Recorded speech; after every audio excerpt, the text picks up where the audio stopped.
पुरानी हवेली। अचानक एक ट्रेन सपनापुर नाम के रेलवे स्टेशन पर आकर रुकती है।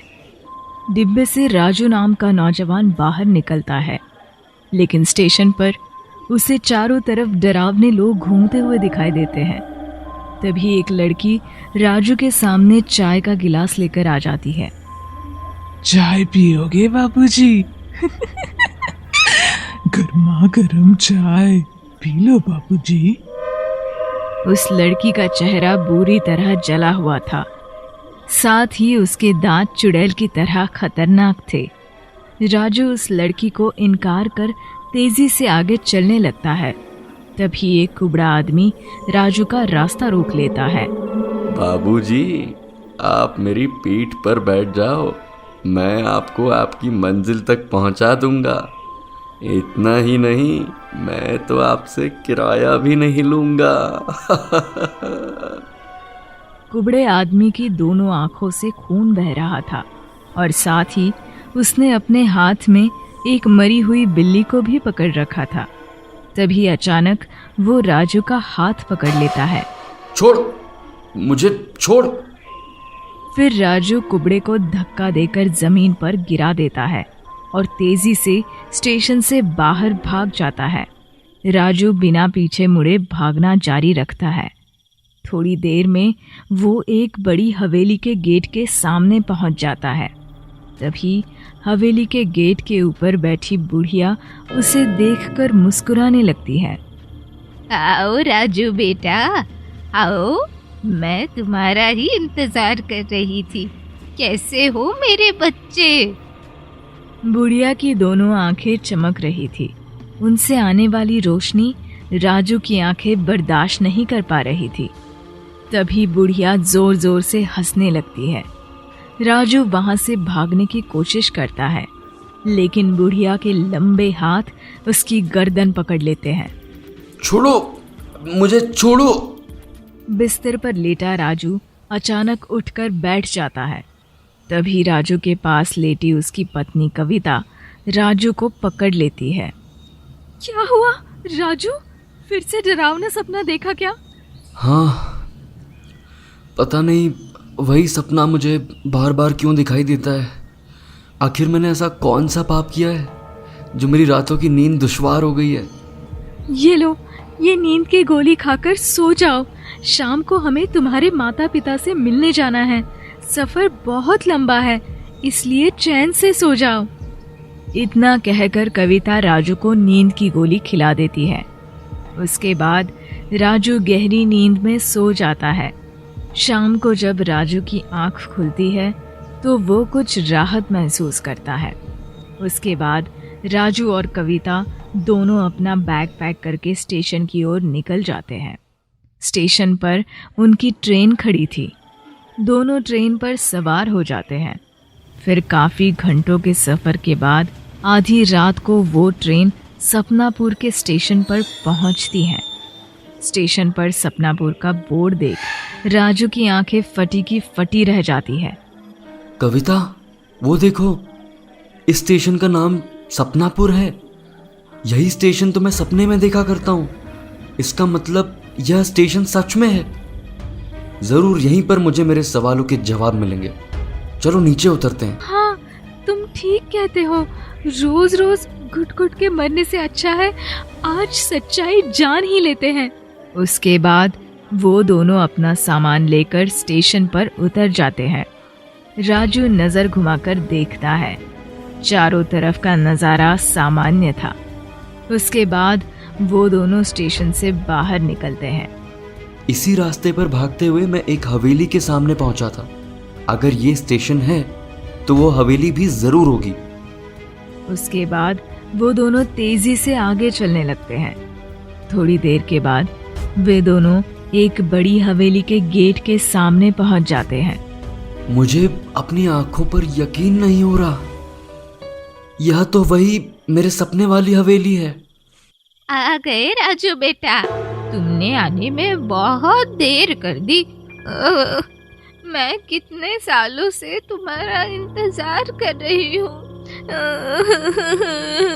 बुढ़िया के रोने की आवाज सुनकर राजू और कविता दोनों चौंक जाते हैं, लेकिन उन्हें अपने सामने कोई दिखाई नहीं देता। तभी दीवार के पीछे से एक बुढ़िया लाठी के सहारे चलते हुए उन दोनों के पास आती है। बुढ़िया राजू के पास आकर उसके चेहरे को अपने हाथों से पकड़ लेती है और उसके माथे को चूमने लगती है। आप कौन हो और आप मुझे कैसे जानती हो? तभी वहां हवेली का चौकीदार आ जाता है। अरे राजू बाबू, यह आपकी दादी है, कई सालों से आपका इंतजार कर रही है। लेकिन मम्मी डैडी ने तो कहा था कि दादी बिना बताए कहीं चली गई है। काफी खोजबीन के बाद भी दादी का कुछ पता नहीं चला। हकीकत कुछ और है बेटा, हवेली में अंदर चलो, तुम्हें सब पता चल जाएगा।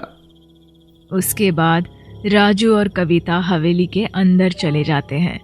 फिर बुढ़िया रसोई घर में जाकर उन दोनों के लिए खाना लेकर आती है और दोनों को अपने हाथों से खाना खिलाती है। देखते ही देखते सवेरा हो जाता है। सवेरा हो गया बेटा, अब मुझे जाना होगा। मैं शाम को फिर वापस आऊंगी। लेकिन दादी, आप कहाँ जा रही हो? मेरे पास रहो ना। बेटा, कई सालों से मैं रोज सुबह से शाम तक मंदिर में भगवान का जाप करती हूँ। मैं अपना ये नियम नहीं छोड़ सकती। अच्छा, मैं जा रही हूँ, शाम को मिलूंगी। उसके बाद बुढ़िया वहां से चली जाती है। थोड़ी देर के बाद कविता हवेली के बरामदे में आकर चौकीदार को आवाज लगाने लगती है, लेकिन वो भी कहीं दिखाई नहीं देता। राजू, चौकीदार काका कहाँ चले गए? मुझे कुछ सामान मंगाना था। पता नहीं, कहीं दिखाई नहीं दे रहे हैं। चलो हम दोनों ही बाजार से कुछ सामान ले आते हैं, इसी बहाने यह इलाका भी घूम लेंगे। उसके बाद वो दोनों पास के बाजार में सामान लेने पहुंच जाते हैं। तभी एक दुकानदार राजू और कविता से कहता है, बाबूजी, कल रात को ही मैंने आप दोनों को हवेली के अंदर जाते हुए देखा था। मुझे तो लगा आप दोनों लौट कर वापस ही नहीं आओगे, लेकिन आप दोनों को सही सलामत देख बहुत खुशी हुई। तुम इस तरह की बातें क्यों कर रहे हो? आखिर उस हवेली में ऐसा क्या है? अरे वो एक भूतिया हवेली है, वहाँ एक बुढ़िया और एक चौकीदार की आत्मा भटकती है। ये सुनते ही राजू और कविता हैरानी से एक दूसरे को देखने लगते हैं। ये तुम क्या बकवास कर रहे हो? वो मेरी दादी है और वो चौकीदार, वो भी सही सलामत है। रात को दादी ने अपने हाथों से खाना बनाकर हम दोनों को खिलाया है। तुम ऐसी बकवास क्यों कर रहे हो? सुबह सुबह नशा करके बैठे हो क्या? तभी वहाँ दुकानदार की पत्नी आ जाती है। नहीं बाबूजी, ये नहीं पीते, ये पूरी तरह होश में है और इनकी कही गई बात 16 आने सच है बाबूजी। गांव में तुम किसी से भी पूछोगे तो वो भी तुम्हें यही कहानी सुनाएगा। अगर यकीन नहीं आता तो शाम होते ही हवेली के पीछे जो इमली का पेड़ है वहाँ चले जाना, तुम्हें सच्चाई पता चल जाएगी। राजू, इन दोनों की बातें सुनकर तो मुझे बहुत डर लग रहा है। चलो यहाँ से चलते हैं। उसके बाद राजू अपना शक दूर करने के लिए उस इलाके के दूसरे लोगों से भी पूछताछ करता है। सभी लोग दुकानदार और उसकी पत्नी की कही गई बातों को दोहराने लगते हैं। सभी लोग सच्चाई जानने के लिए राजू को शाम होते ही इमली के पेड़ के पास जाने की सलाह देते हैं। आखिर इस इमली के पेड़ के नीचे ऐसा क्या है जो सब लोग हमें वहां जाने के लिए कह रहे हैं? देखो राजू, यहाँ के लोग और उनकी बातें बहुत ही अजीब हैं। मेरा तो दिमाग काम नहीं कर रहा। सोचने समझने की शक्ति खत्म हो गई है। अब चाहे कुछ भी हो, हमें अंधेरा होने का इंतजार करना होगा। उसके बाद हम इमली के पेड़ के नीचे जाकर देखेंगे, वहीं हमें हमारे सवालों के जवाब मिलेंगे। फिर काफी इंतजार के बाद आखिरकार सूरज अलविदा कहता है और चारों तरफ अंधेरा छा जाता है। उसके बाद राजू और कविता दोनों सहमे हुए हवेली के पीछे मौजूद इमली के पेड़ की ओर बढ़ने लगते हैं। आखिर हवेली का राज क्या है? क्या सच्चाई है इमली के पेड़ की? आगे क्या होगा राजू और कविता के साथ?